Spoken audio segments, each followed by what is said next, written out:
Hey everybody, I'm Jordy Carswell. I'm the CMO here at Actual Tech Media, and I'm happy to be joined by our webinar ninja, Jess Steinbach, our moderator extraordinaire. She spends hundreds of hours on webinars every year, and she's going to be taking us through her strategies for engaging audience members on webinars in a way that gets them to wake up, take action, and be a part of the virtual event. So welcome to Engage-a-Palooza, Jess. Engage-a-Palooza. I love that. Yes, Jordy, I'm so excited to be here. And you and I were talking about this. It is really fun for me because normally I'm in the webinar, and now I'm here in a webinar talking about webinars. So it's a very meta sort of palooza today, and I'm on board with it. I love it. And we're going to talk about something that I really love, which is creating really engaging experiences. So let's dive right in. Ready to rock, Jordy? Let's do it. Let's do it. All right.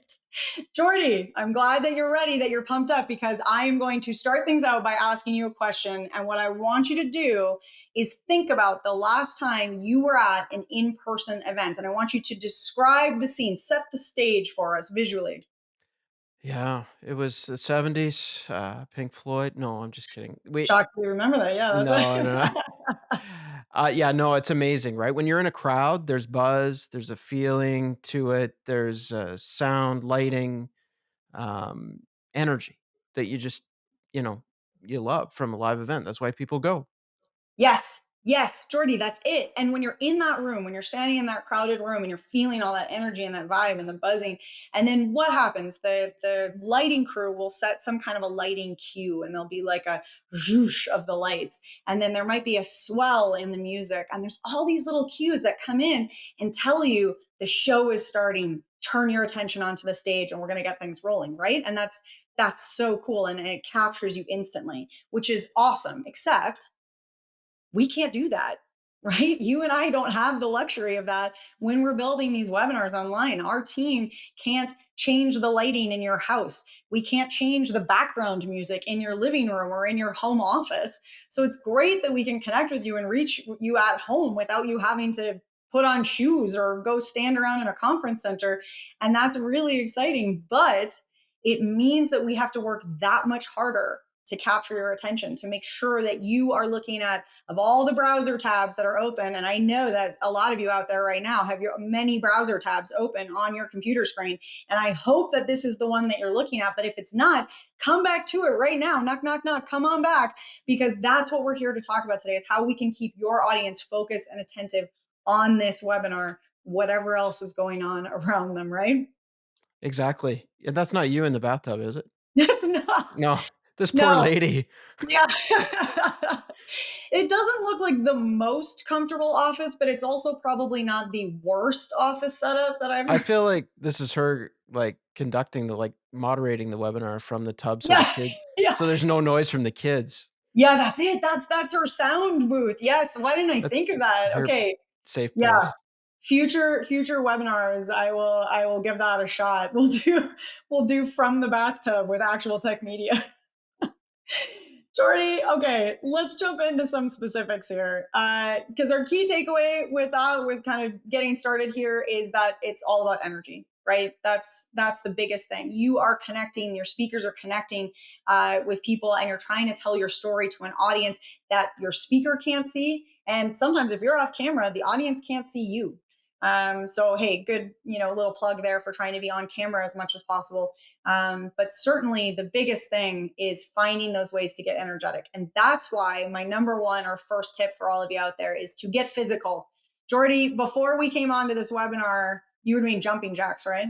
Yeah, you made me. You said I must do them. Drop and give me 10 jumping jacks. Yes. Before every webinar, our wonderful production crew has a countdown video that starts, and it has a cool little music track to it. And I do like a little dance party, and it just kind of gets me moving, gets my blood flowing. You can see that when I'm doing my speaking, I like to be standing up. That doesn't work for everybody, but it's getting me moving. And it means that I'm having a more interactive conversation with you out there. So get physical. How can you do this? You can play games with your speakers. You can eat something gross or spicy. I have had to do this a few times now. We're going to show you an example of this in just a moment.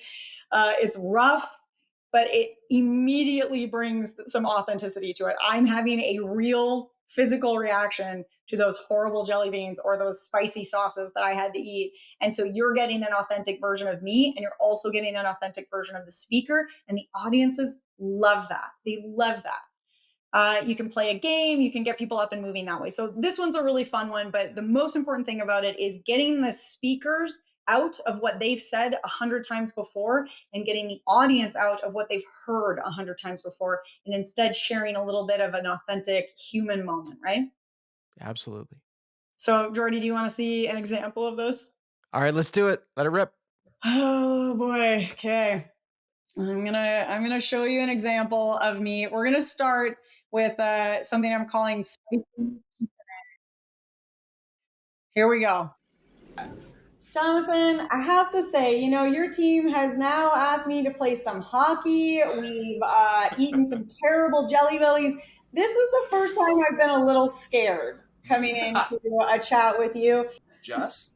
Jonathan, I can't say I'm happy to be back here with you, but we're here. We're going to do some Q&A.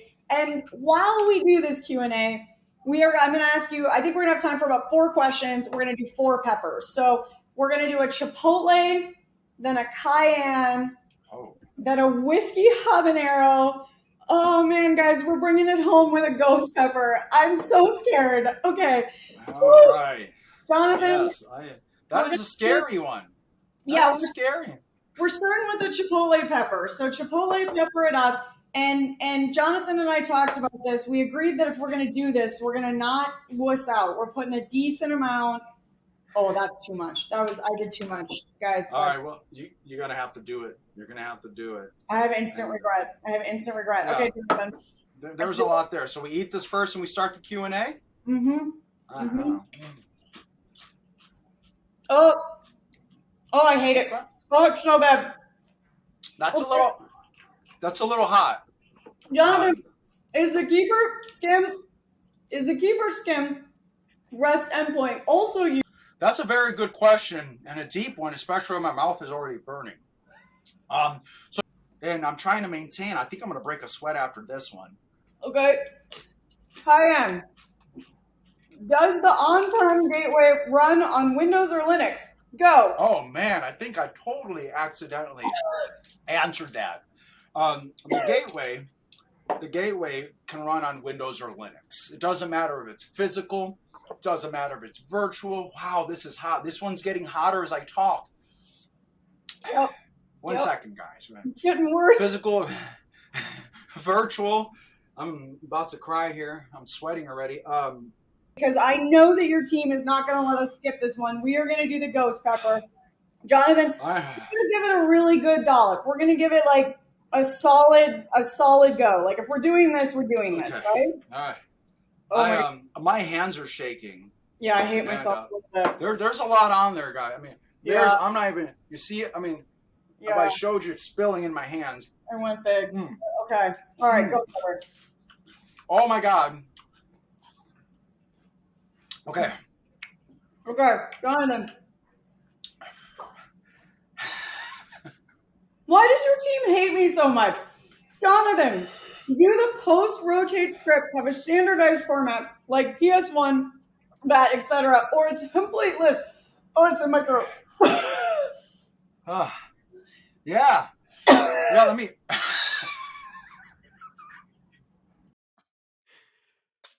Oh, man. And they gave you the longest possible Q&A questions to try and get out of your mouth after taking that. It was so bad, Jordy. And you know what? Okay, 2 things. One, after we did that, I looked back at the recording after it went live, and Jonathan was putting like 3 times as much hot sauce on as I was putting on mine. So I thought I was being ballsy, and he just blew me out of the water. Okay, now it was fun to watch. But did the audience like it? Yes, and that was the coolest thing about it. This one and another one we're going to show you kind of at the end here that was from the same team. were so interactive. The audience immediately started responding, commenting. They were telling me that having milk was cheating. I heard that from a few people. And they were telling me, why are you doing this? Or I like this hot sauce. And they were interacting. And what was great about that is it got them more engaged with this particular company's solution. And Mhm. the questions immediately went up. So we started Interesting. seeing more and more questions, more and more interactions, because I'm guessing of all the tabs that people had open at that minute, the one that was the most entertaining was watching Jonathan and I suffer trying to talk about Pam, you know? And nobody's gonna ignore that. I mean, that was awesome. No, It exactly. was I so hope they're fun. not ignoring that. Otherwise, I suffered for no reason. All All right, right. so play a game, do something physical. All right, what's next? Okay, so we're jumping from do something physical into play game, which I is jumped kind of ahead, sorry. something. Yeah, that's I mean, I think they can be one and the same in some ways, but there's a lot of fun games that you can play. And the example that I like to use, or the reasoning behind this, is Jordy. Do you remember when you were in school and you came in your elementary or middle school class, and your teacher would say, "We're going to play Jeopardy, or we're going to play, bingo, or something fun like that," right? Well, I was homeschooled, as I'm sure you can tell, but I think no, I'm just kidding. No, yes, I do remember. Yes, you remember No playing offense to some. homeschooling. Yes, right. No, you and the neighborhood kids played Jeopardy in your backyard. No, it's a game that gets you, interacting with the information in a slightly different way. And what was fun about those games was that you would come into that classroom and your teacher would say, "We're going to play Jeopardy today," and you were like, "Cool! I don't have to learn anything. Day off." And then they snuck the learning in while you were having fun. And the truth is, we are no different as adults than we were when we were in kindergarten or elementary school or middle school. I think maybe we drink a little more coffee now. Maybe some of us are a little taller. But most of us are still kids at heart. We still love the idea of playing a game more than we love the idea of learning. And so this is a way that you can kind of sneak some of that information in and stand out a little bit. So we have another fun example for you all here. We are going to watch some of our awesome teammates here at Actual Tech Media, and we're going to play a game called No Dumb Questions. So let's get that up here. There's something I wanted to discuss with you today, David. It's a little bit sensitive, and it is the idea of dumb questions. What's your feeling on dumb questions? Dumb questions. There are no dumb questions, Keith. Let's play our new game. There are no dumb questions. So let's get started with our first dumb question for today, David, on edge computing. And the first dumb question is, Number one. what the heck is edge computing anyway? Well, that's a great question, Keith. Okay, now we come to our last dumb question, number five of Number this five. keynote before we wrap it up. And this is probably the most important one of all. Okay, I'm ready. Why is it, David, that hot dogs come 10 to a pack, but hot dog buns only come 8 to a pack? Can you explain that? Well, Keith, we said there are no dumb questions, but I'm sorry. This is a dumb question. Maybe it's a question more for philosophers to answer than the rest of us. I don't know. It's like how many licks does it take to get to the middle of the Tootsie Roll Pop? We may never know. You're showing your age. You're showing your age, David. This has been a lot of fun. I really appreciate that, and we I think did drop some knowledge on edge computing, and hopefully people will take your advice to heart and ask questions during this particular webinar. And no question is dumb. Except for the hot dog question. That was dumb. So don't ask that one today. And with that, we're going to throw it back to you, Scott.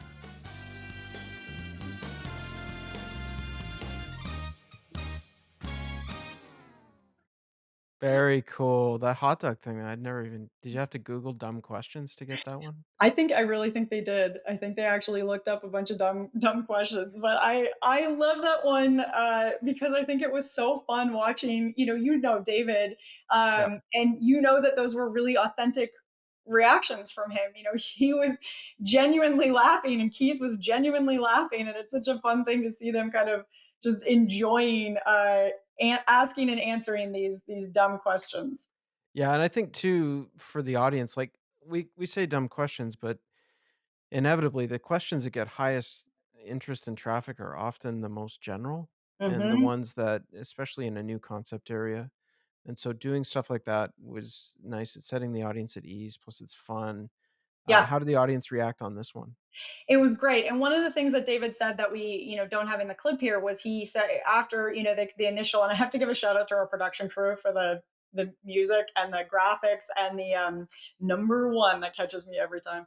That was Uh, awesome. what David said at the start when they were getting rolling was he backed it up and he said, I do want to make a comment here that there is no such thing as a dumb question, because we're all here to learn, and we all have different blind spots and different understandings and different depths of understanding. And also, let's be honest, we talk a lot about technology. That's where our world is, and tech changes all the time.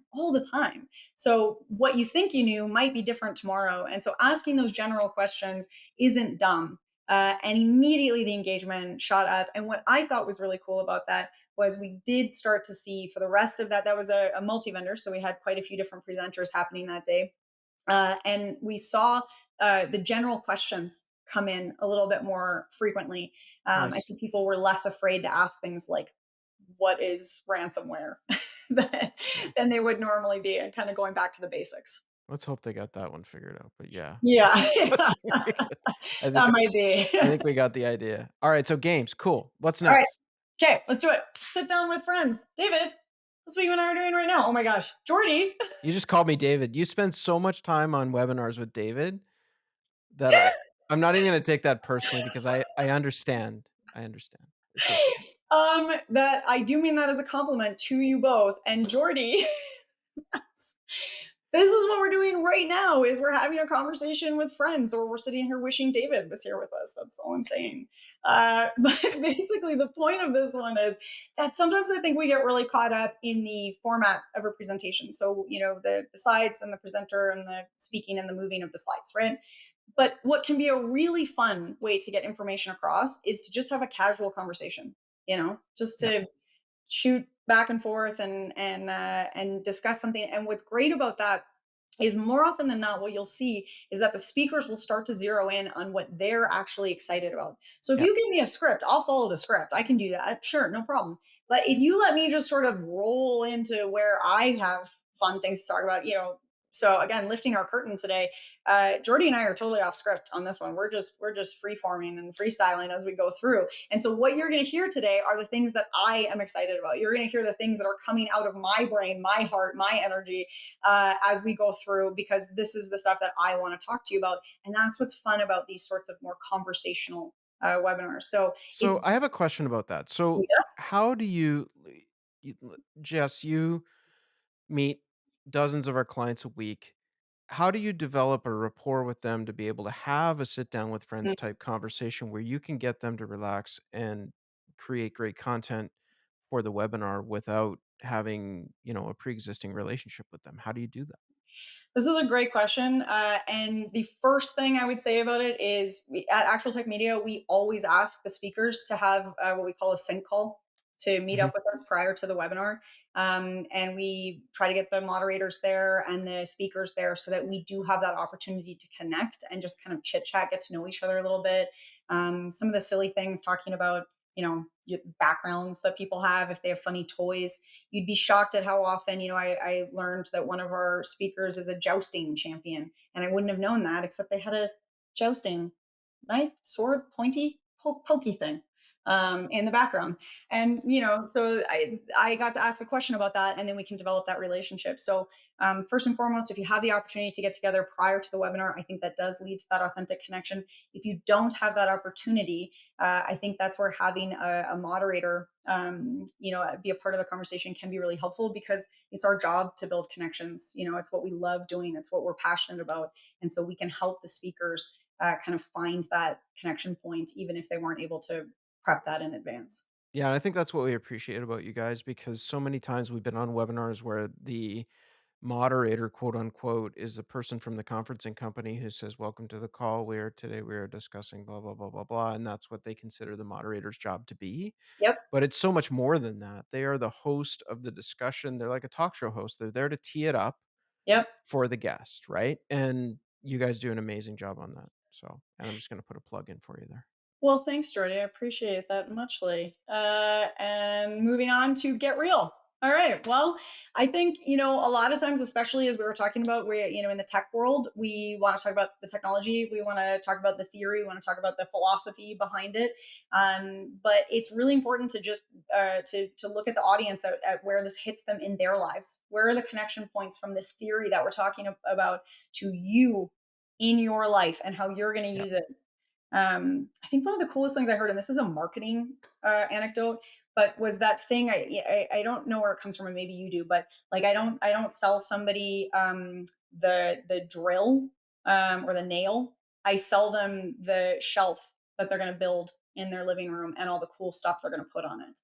And so the idea is, instead of us telling you, like, I have this tool that you can use to drill a hole in your wall, I'm telling you, wouldn't it be amazing if in your living room you had a shelf that had all these really cool pictures on it that you could look at every day? And don't you want to live in a world where that shelf exists? And if you want that shelf to exist in your world, the way that it does is by buying this drill and making this hole in your wall. So I think in a way, that's kind of what you're doing here is, instead of talking about the drill, you're talking about the shelf they can build. You're talking about how this is going to impact their life and kind of painting a picture with that.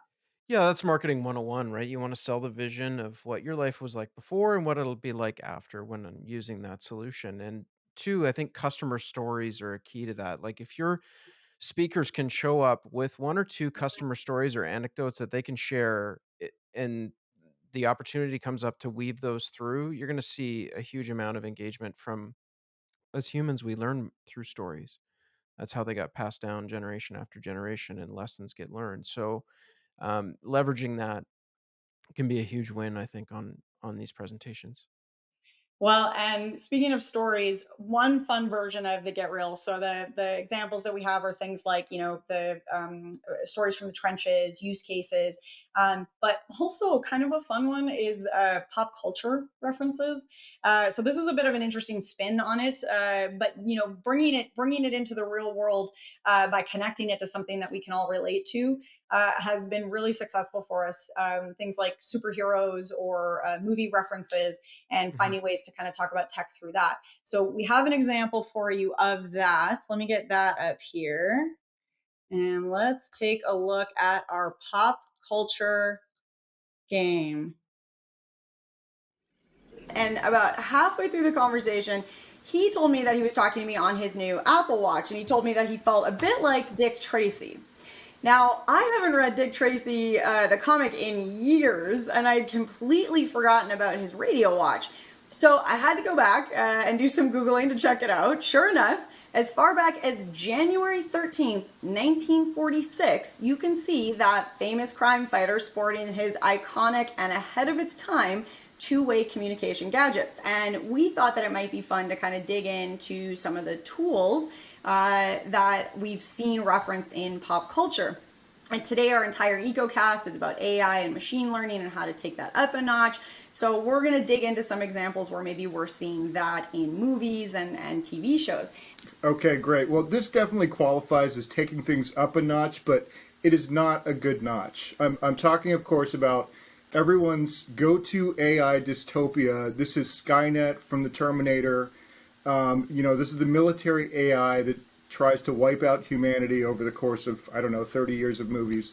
Thankfully, this does not exist. Another AI robot, one of my favorites of all time from Star Trek, of course, Commander Data. And, he's a full autonomous being, maybe even with his own emotions that was, gone into a lot in the series, whether or not he had emotions and he could feel and everything. He had his pet cat. Can anyone remember the name of his pet cat? I can't right now. But anyway, so do we have the equivalent of Commander Data today? Definitely not with Alexa. And when it comes to autonomous robots, I would say no. We really don't. We really don't have that today. Not really. Moving on to another one. It's one of my all-time favorite movies. 1990 is Total Recall. He had self-driving cars in there that weren't all that helpful in many cases. But do we have that today? Well, yeah, we do have self-driving cars, and they're getting better and better all the time. It's true. I was riding in a self-driving car the other day, and it worked pretty well. It was a little nerve-wracking. I'm not going to lie to you. Yikes. But I think we Um, get the point, right? What did the audience think of that one? You know what was really fun about that one? The audience started responding with their top. First of all, everybody else Oh. remembered Data's cat's name, which was Spot, and so everybody was responding with that. And Did he folks, strategically forget that so that he could get people engaged in answering? that would have Gosh, I'll been bet he did. brilliant. He's pretty He's smart. he fooled me, if that's true. But Spot got a lot of engagement, and then everyone wanted to kind of chime in and respond with their own favorite movie, their favorite movie tech, and also sometimes tweak a little bit about whether or not they thought it existed, if they agreed with us or not. And this was part of a keynote. So this was something that we did right at the start of a longer webinar day. And so it immediately got people interested, engaged, kind of thinking about their own personal lives and the tech in their lives. And that was a great tone set for the rest of the day. Awesome. What do you got next? All right, let's talk about myth busting. This one's a really fun one. And the reason that we kind of pulled it out a little bit is because there's a few ways that you can approach. But again, especially in tech, there are a lot of misconceptions, there are a lot of misunderstandings. And so being able to kind of play a little bit with a true false kind of vibe, or you might think this, but actually this over here is a lot of fun. Now, what I like about this is that if you want to get an SME excited and you want them Mhm. to show energy on an event, talk to them about things that they hear all the time that are not true and spin them up and watch them go. This is brilliant for getting some passion out of people. Yes. And maybe their sort of unpopular opinion will get others to enter their unpopular opinions in the chat and get some discussion going and some engagement, right? That's exactly right. No, everybody loves to correct people or tweak people. I think I saw that in an episode of Sherlock on BBC, that Sherlock was using this thing where he would sort of say things slightly wrong because he said people won't tell you things, but boy, do they love to correct you. So myth It's busting is called kind the of cool. troll. He's That trolling you. see, there you go. So we're sort of trolling a little bit with some of these controversial opinions or with these myths, and then letting the expert correct them, or letting the audience get involved with correcting them. Um, and we have an example of that. Let's pull it up here. We actually asked the moderators here at Actual Tech Media to fact check the ATM Oracle, a very mystical being. All right, well, speaking of innovations, we have a brand new piece of tech that we want to unveil to all of you here today live at the summit. David, do you have it ready? I do. Yeah, it just arrived in the mail.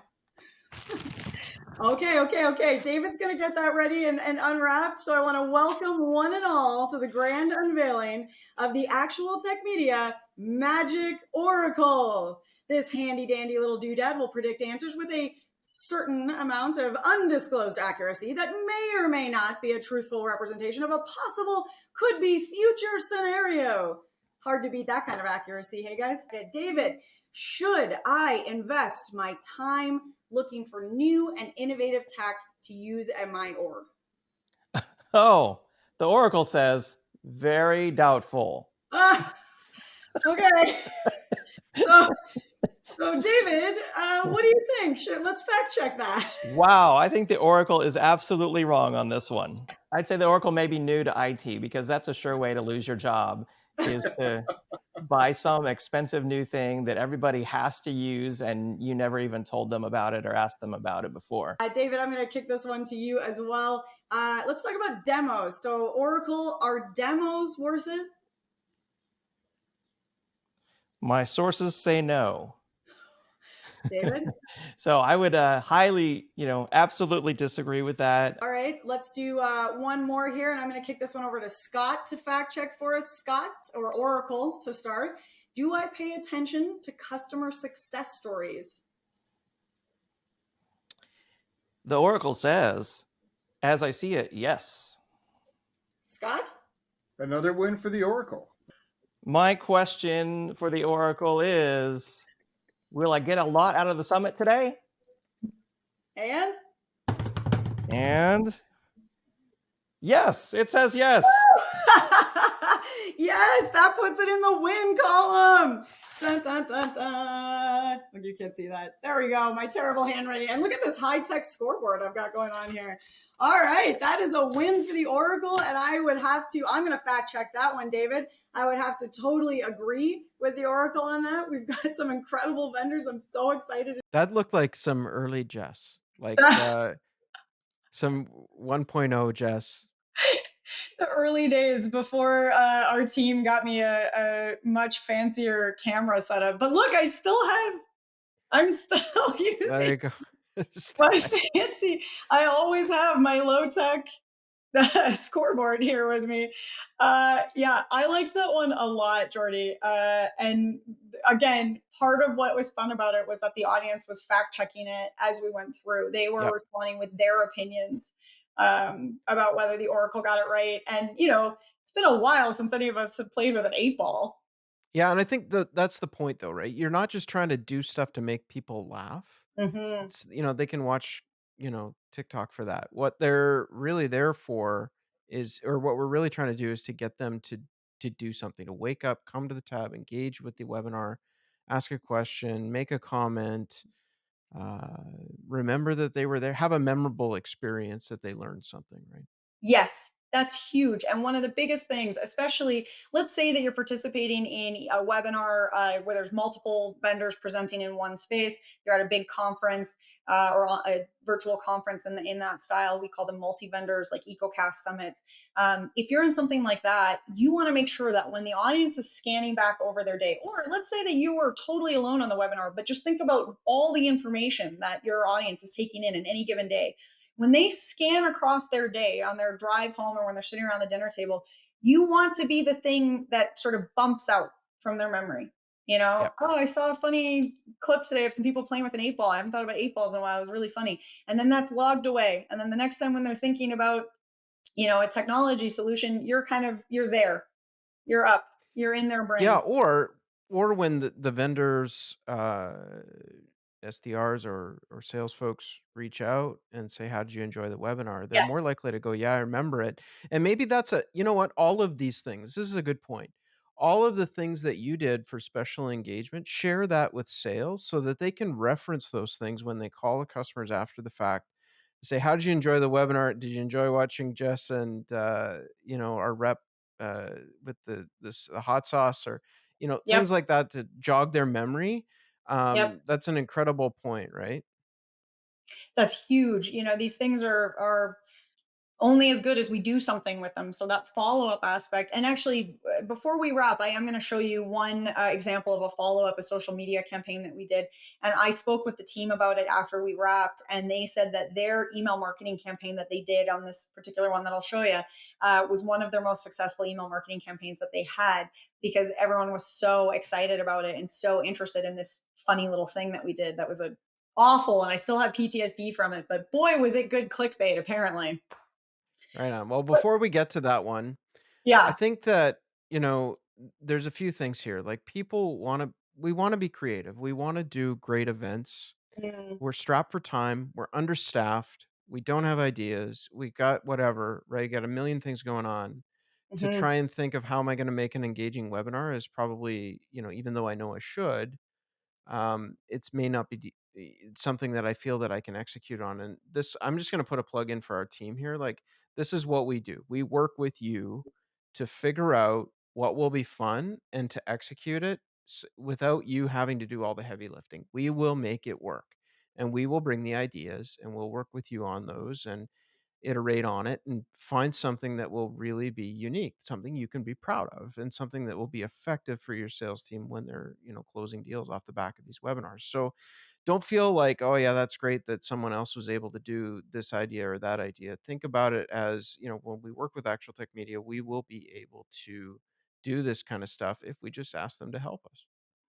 Yes, Jordy, and I'm actually really glad you brought that up, because one of the things that I do want to add in here is, if you're watching along with this and you're watching these clips and you're thinking like, oh, these are really fun, but my team wouldn't really be interested in this, or, I don't think I could convince a speaker, or I'm not creative enough to come up with these. A few things to point out. One, almost every single one of these ideas that you've seen today and all the other things that we've done, working with some really wonderful teams, have come out of a collaborative discussion. It's very rare that someone knocks it out of the park with an idea on the first try. It happens. I know there's some brilliant folks out there that have come up with those wonderful engagement ideas, but more often than not, it's a conversation. They bring it to us and we kind of kick it around, or we bring it to them, and then they kick it back and forth, and it flows. And in some cases, and I had this happen recently, and I won't tell you what it is because it hasn't gone out live yet, but we had a really wonderful experience where I sat down with the team and I said, "Here's all these big shiny ideas that we can do and all the engagement things." And they were like, "Oh, those are too big. Those are too much for us. It's too much creativity, and we need to be a little bit more toned down." And then we kept talking about it, and where we ended up coming to was an idea that is deceptively simple, and not over the top in terms of the kind of showmanship of it, but is going to be incredibly impactful because it's really authentic to them. It's their brand voice. It works with them, and it is still something that's going to stand out in the audience's mind. So don't let these feel intimidating because of the showiness of them. There's lots of ideas here to be had. Um, and on that note, I do want to give you just a few last little things here. One of which is demos. And the reason that I'm calling this out in particular is because, and the Oracle even just said don't do demos, and David disagreed, and I would have to agree with David on that one, because demos, I think sometimes they're almost ubiquitous. We know they're a selling tool, so we stop thinking about them. But Jordy, you and I actually had a conversation about demos once, and you said something really impactful for me, which was to ask the vendors to think about, or the speaker to think about, what is that one key feature or two key features that they are really trying to showcase with this demo, and to be sure that they're making sure that that's coming across. So not just to do a demo for demo's sake, but to be very clear about that, aha hook feature, and make sure that they're getting that across. So don't brush off demos because you know about them. The other ones that I want to mention is just very quickly is or incentives. Jordy, I'm actually going to kick this one back to you because I think you deal with incentives quite a bit in marketing. Can you talk to our audience about what we mean when we say incentives and how we do or do not use them? Yeah, I mean, just think of it as prizes, right? Be either large grand prizes, small activity prizes, whatever it takes to get people to take the action that you want them to take. People worry about, well, they're doing it for the wrong reason, et cetera, et cetera. When you offer them a prize, I would suggest to you that the gains are well worth any folks who are in it just for a prize. That the lift that we see from people doing incentives to motivate the actions that they're looking for people to take, and getting results from having done that, whether it's pipeline or whatever it might be, is well worth it. So don't don't dismiss it out of hand. Give it a chance. And I'm going to show you an example now of a style of incentive that was so creative, and I absolutely love it, and was also just a lot of fun for me. So let me pull this up here. Okay. Hey, Jess, what's going on there? Why you all? What's Yeah. happening? What's going Yeah, on? Jonathan. I mean, you told me that I was going to be playing some hockey, so I showed up ready to play some hockey, man. That is true. As I understand it, we're going to play some hockey here because we're giving away a prize or a gift card to everyone in the audience who signs up for a demo with Keeper Security today, right? Is that correct? Yeah, that is correct. That is correct. It's not just one. It's for everyone that's on this webinar today and schedules a demo with us. They will be getting a gift card individually. I love that. And now here's where the fun part comes in. So I get to play for your gift card. So today you need to be cheering me on because I am earning you money. So I'm going to be trying to get some pucks into nets, and every goal that I make adds $10 to that gift card. So every goal I make is bringing that dollar value up that you will get when you sign up for that demo. So you need to be cheering me on. And I think we should probably play some hockey. What do you think, man? I'm ready for this. I'm ready for that. But maybe not ready, but I'm gonna try. I feel like I gotta do like yeah. No, I can't throw that helmet. All right. Well, let's since we're playing some digital hockey, I need to be able to see here. So let's get this hockey screen up and going. We'll give it a little test run. All right. All right. All right. So here's how this goes. I'm gonna shoot at the net. Every puck that I get in, you guys all get $10 added onto your gift card. Are you ready? Let's do this. All right.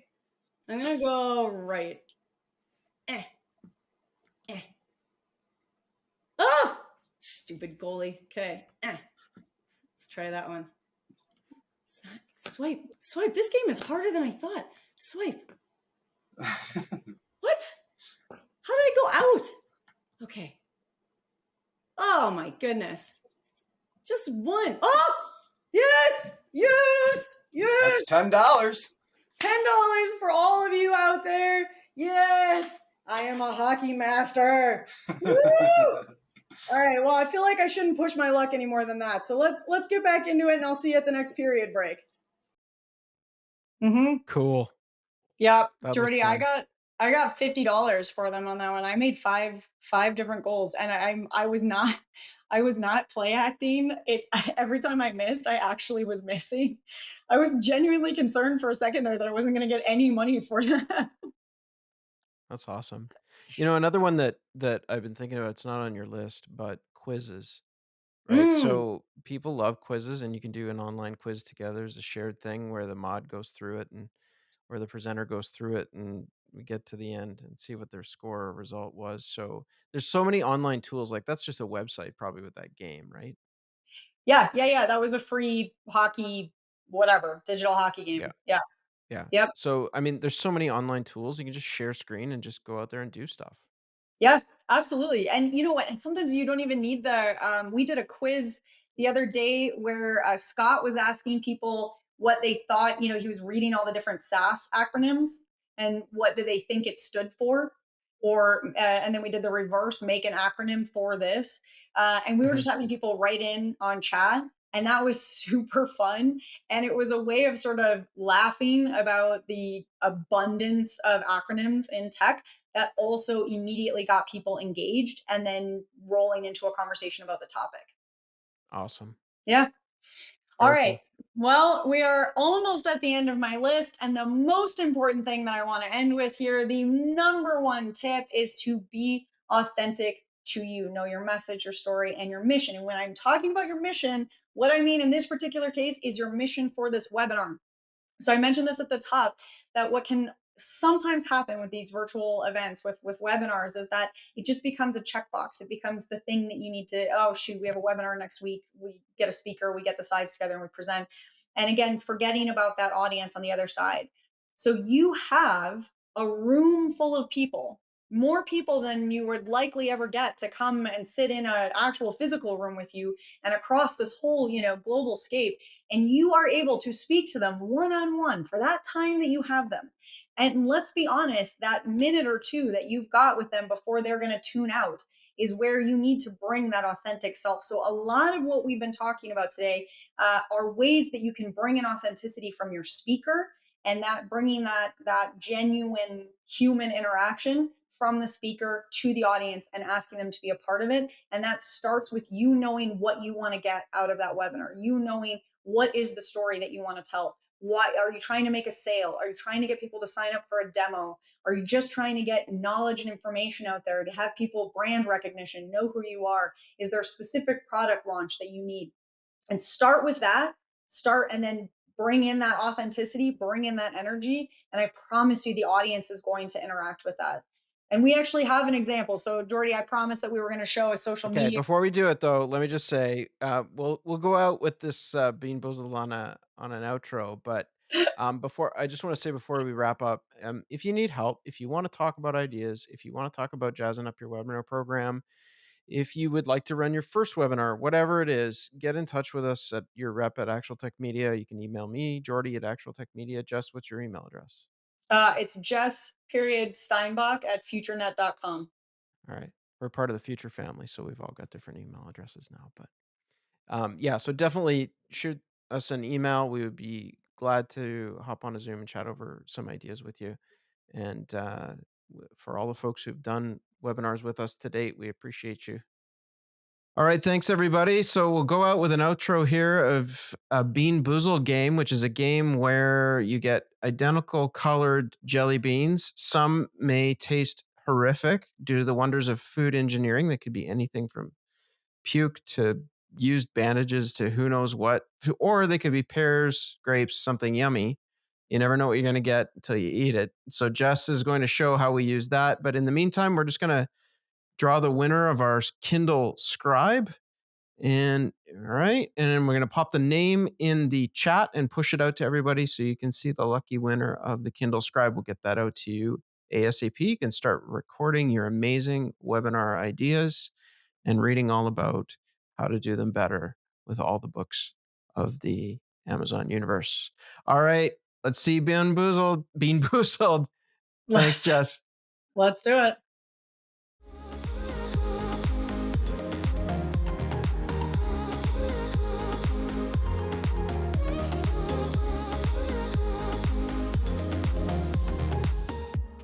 Cheers, my friend.